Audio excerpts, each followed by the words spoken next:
Ang gusto ko, bago nyo matanggap yung 16 Pro Max, makapagpasaya rin kayo ng isang tao na hindi nyo kakilala. Para sa inyo, Nay. Para sa inyo po.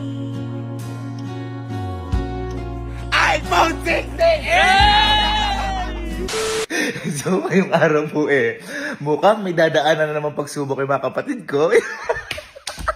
Kasi, sa mga hindi po nakakaalam, di ba po nung nakaraan nagpamigay po ako ng mga iPhone sa pinsan ko, tapos nagbigay ako mga bike din, di ba ganyan. At yung iPhone na binili ko, galing po sa Lead Gadget Shop.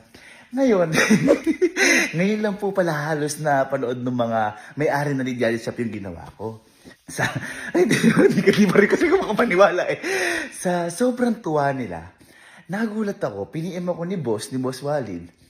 At sabi niya, dahil natuwa daw siya sa akin, kasi puro na lang ako daw yung nagbibigay,